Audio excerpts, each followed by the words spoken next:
All right, what's up, everybody? So, once upon a time, you took linear algebra, or maybe you're taking linear algebra now, and like this definition befell upon you. The vectors v1 up until vk are said to be linearly independent if a1 v1 plus da da da da plus an bn equals 0 implies that all of the coefficients are 0. Okay, so my first question when I saw this was, what does this mean?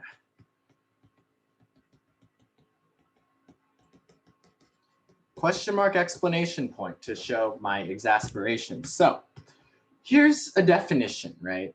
And this definition is very useful because it makes the proofs of everything very easy and very simple. However, it's not intuitive at all, right? I have no idea what linear dependence means when I look at this. This doesn't mean So what I'm going to do today is I'm just going to tell you what it means, and then we'll show how it connects to this. Okay, so let's do it. You should just draw a bunch of examples because examples are great and I love examples.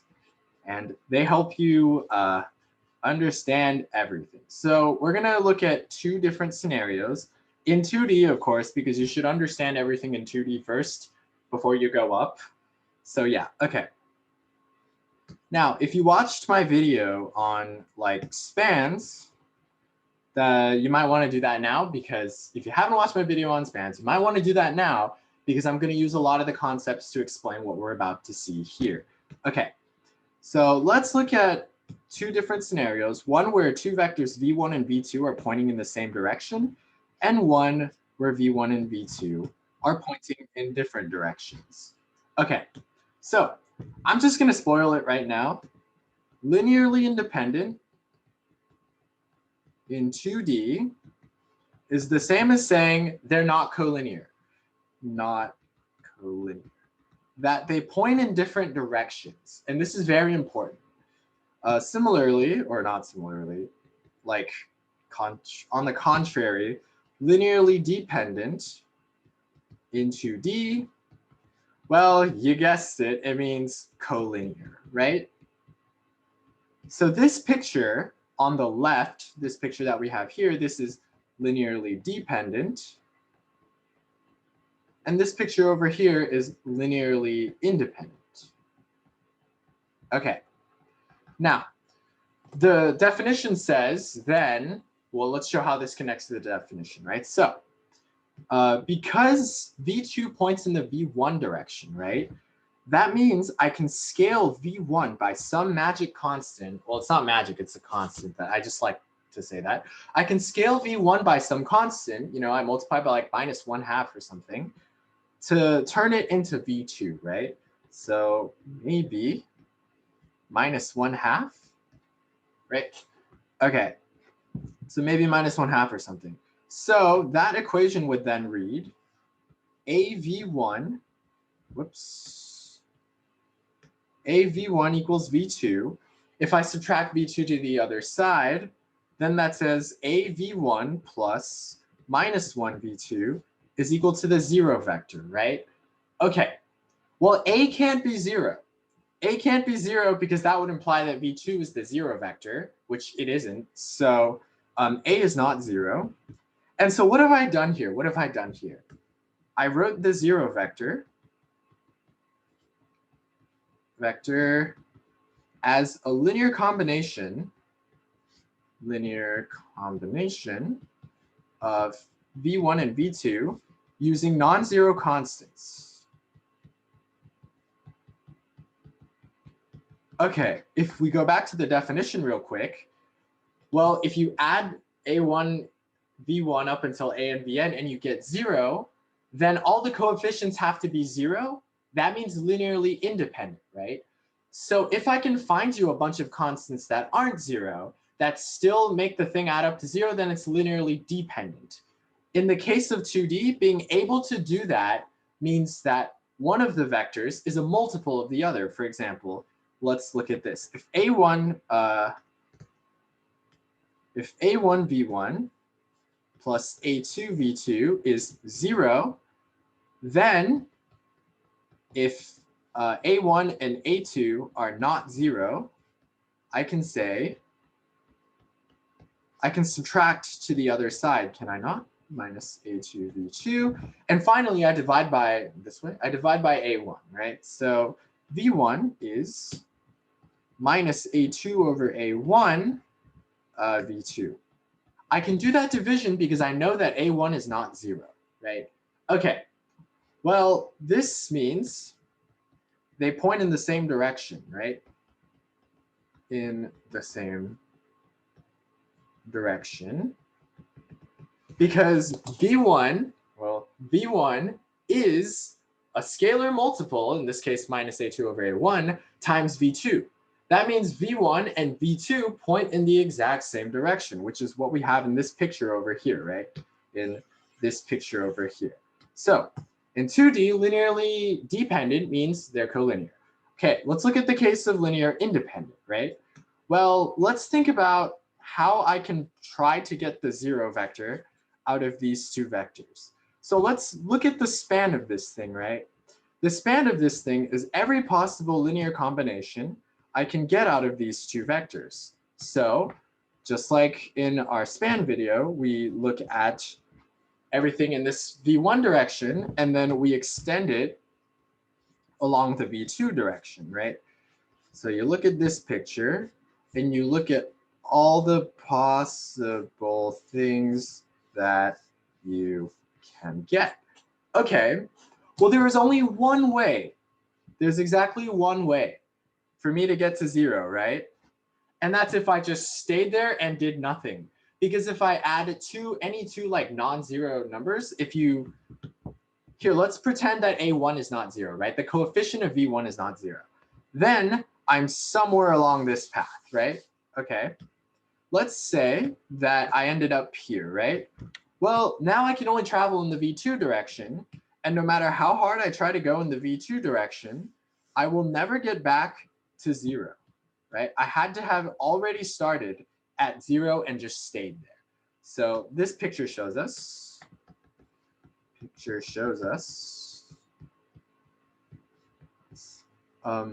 AV1 plus A2V2 equals 0 implies that A1 and A2 are both 0. So that's what happens when they're non-collinear.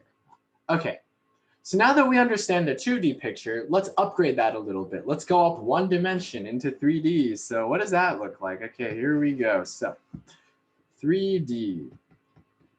So first, let's try to look at what the span of 3 vectors looks like. So this is your little reference thing. So this is the x plus axis, the y plus axis, the z plus axis. We're going to start with a point, and we're just going to look at 3 random vectors that kind of do something like this.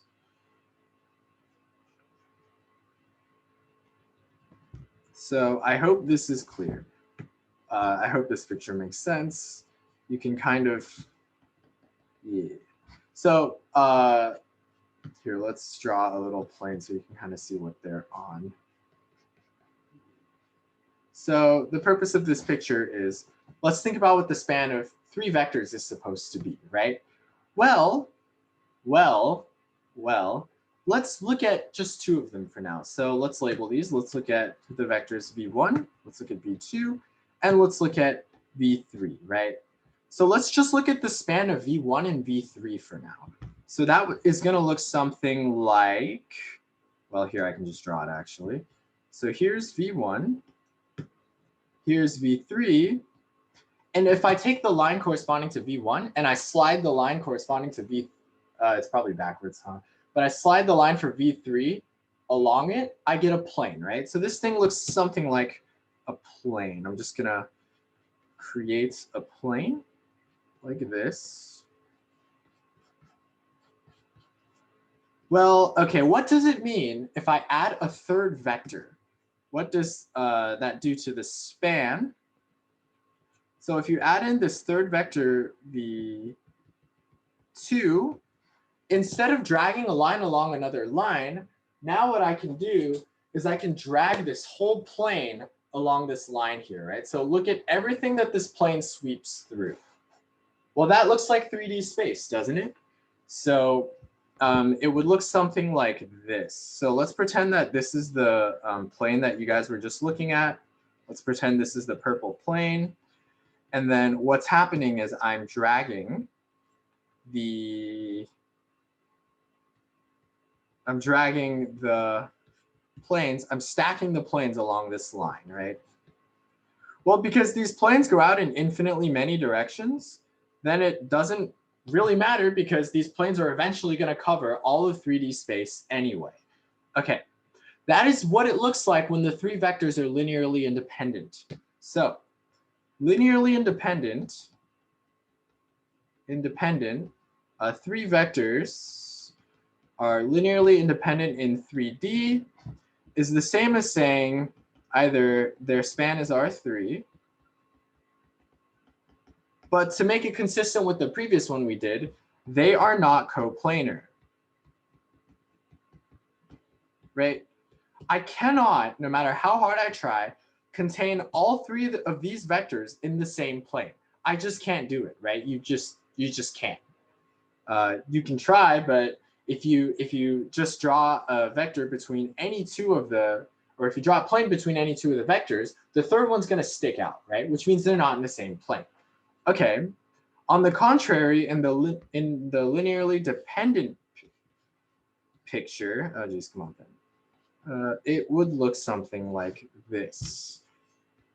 We have V1, we have V2, and we have V3.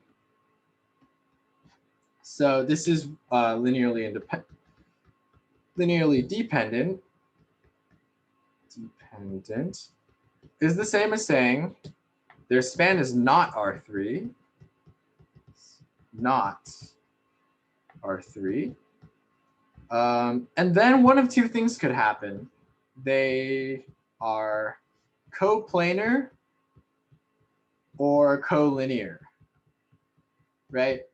The third case would look something like this, where you have all three vectors pointing in the exact same direction. So maybe there's V2 and maybe there's V3, right?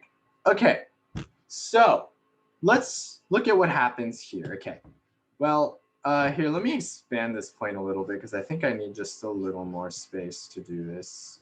But okay, so there's my plane. I'm going to travel in the V1 direction because this entire line is included in the span, right? Well, I'm going to stop right here. Let's use orange.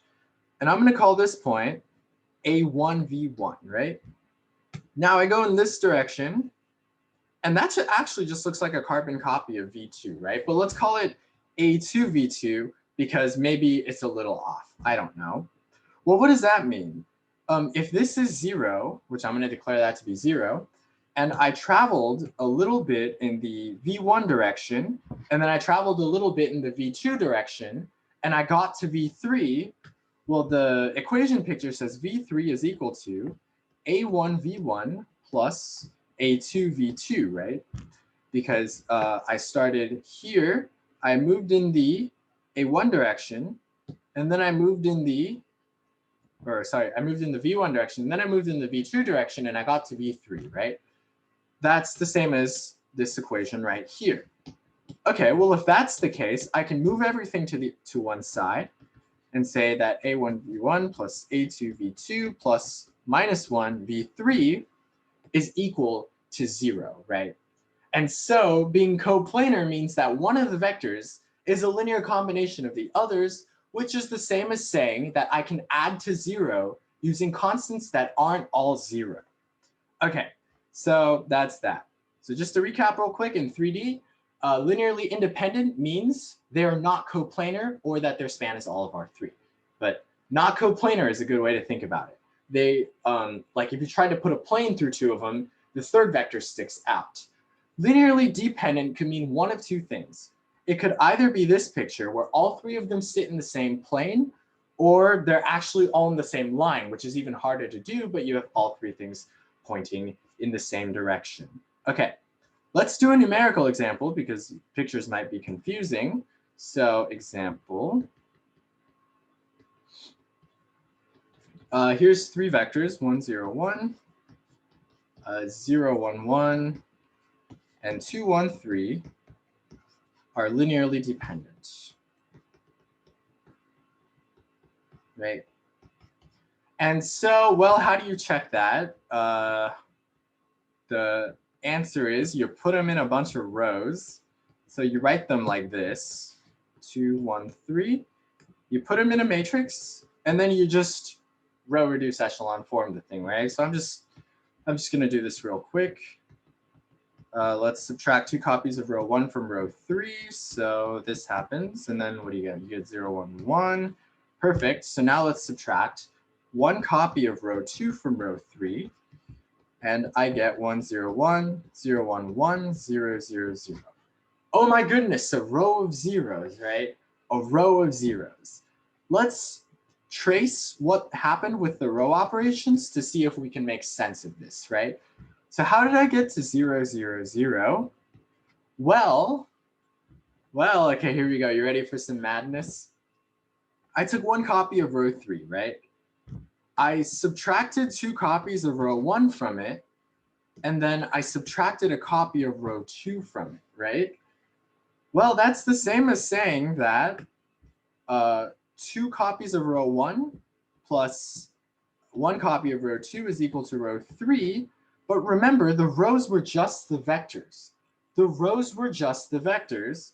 So that's the same as saying that 2v1 plus v2 is equal to v3, or that 2v1 plus v2 plus minus 1v3 is 0. I found a way to use the 3 vectors to make them add up to equal to 0, but like at least some of the coefficients aren't 0, right? So this fails the linear independence condition. And additionally, I just gave you a way to check whether the matrix or whether a bunch of vectors are linearly independent or not. What you do is to check for linearly independent, what you do is you put them all in a matrix like this, 2 dot dot dot, however many vectors you have. You row reduce, and then you get something, right? You get something that looks like that, with possibly some rows of zeros at the bottom. Okay, count pivots. If number of pivots is less than k, remember k is the number of vectors you started with. If the number of pivots is less than k, then it's linearly dependent. And if the number of pivots equals k, then it's linearly independent. Whew, okay. So the main idea. Last time we talked a little bit about finding these new coordinates, right? But we said there was a problem. We said that if one of the coordinates could be spelled, or if one of the vectors in your spanning set could be spelled using 2 different ones, then the problem is that you might not get unique coordinates, right? You get infinitely many coordinates for every choice of if you pick your spanning vectors, there are many different ways you can make them add up to a specific vector, right? So we need to say, okay, there's no redundant ones and the coordinates are forced. Well, linear independence is that exact condition. If you say your set's linearly independent, then what happens is there is only one way to spell each vector using the things on that list that's linearly independent. So let's see that. So proposition, because now let's go into pure math nerd mode. If V1 up until Vk are linearly independent, and we get A1 V1 plus A2 V2 plus da da da da plus AN. Did I say K? Oh, geez, I said K. Whoops. AK Vk is equal to B1 V1 plus B2 V2 plus da da da da plus Vk Vk. Then AI, whoops, AI is equal to BI for, well, all. So what does this say? This says if you take the same vector, right, and you spell it using two different sets of constants for a linearly independent set, then actually all the constants are equal. Like A1 is B1, A2 is B2, all the way up until AK is BK, which is the same as saying that the way you, or the coordinates are unique, right? There's only one choice. There's only one choice. So let's prove it, right? Because why not? It's always fun to look at some proof. Yeah, so proof. Suppose A1 up until AK is linearly independent, and A1 V1 plus up until AN Vn is equal to B1 V1 plus Bn Vn. Well, the only thing I know how to do with linear independence, according to its definition, is I know if a bunch of vectors add up to 0, then all their constants must be 0, right? Okay, let's make these k's because I keep getting mixed up. Okay, so I only know something about 0, so I'm going to subtract everything to one side. Well, if I subtract everything to one side, what happens? I get A1 minus B1, V1 plus, sorry, I skipped a bunch of math, but A2 minus B2, V2 up until AN minus, AK minus, I'm getting confused, AK minus BK times VK is 0. Since V1 up until VK is linearly independent, then all of the coefficients have to be 0, right? So A1 minus B1 is the same as A2 minus B2 is the same as everybody, which is 0, right? Well, if A1 minus B1 is 0, that means A1 equals B1, and A2 equals B2, and so on until AK equals BK. So in particular, the choice of constants or coefficients or whatever you want to call them, or scalars, scalars is unique. And this is a really big deal. And so now we can actually talk about what it means to do coordinates on really, really funny spaces, right? Really, really, really funny spaces. Okay. I wanted to talk about one more thing before we finished, which is, well, notice right here, right? We looked at 3 vectors that span a plane, right? They span a plane in 3D. In fact, it's actually this one I drew up here. Wait, where did I draw it? Oh, I didn't draw it yet. Whoops. Okay, well, it looks something like this. They span, let's see. So these 3 vectors right here, they span this particular plane. I thought I drew it, but I didn't. Whoops. Looks something like this. And then here's its shadow. So it spans that plane, right? Those 3 vectors span that plane. I row reduced the thing and I lost one of the vectors, right? I lost one of the vectors. But the remaining vectors still span that plane, right? And so like a linearly independent set is, you can think of it as having no redundant vectors, but having the same span. So basically when you do this row reduction, you delete all the things that are already linear combinations of other things on this list, and then you get, you preserve the span, but you've deleted everything unnecessary. You've deleted everything unnecessary. And this is great because it means we have a minimal spanning set. We have the smallest possible spanning set. Well, then the number of things that it takes to span a particular vector space you're talking about might become interesting. And you'll learn this in a little bit because look how many vectors we actually need to span this space. We need 2 of them, right? Their span is a plane. A plane is two-dimensional, right? Let's go back to the span of one vector. Recall the span of one vector is a line. Lines are one-dimensional.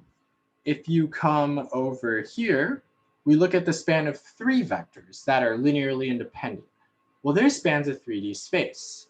So maybe, just maybe, the size of the minimal spanning set, which you can guarantee with linear independence, is the dimension of the vector space that you're talking about.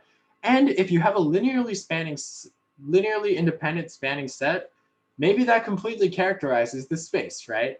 And so that's what we're going to talk about next time, but I'm going to peace out now. See ya.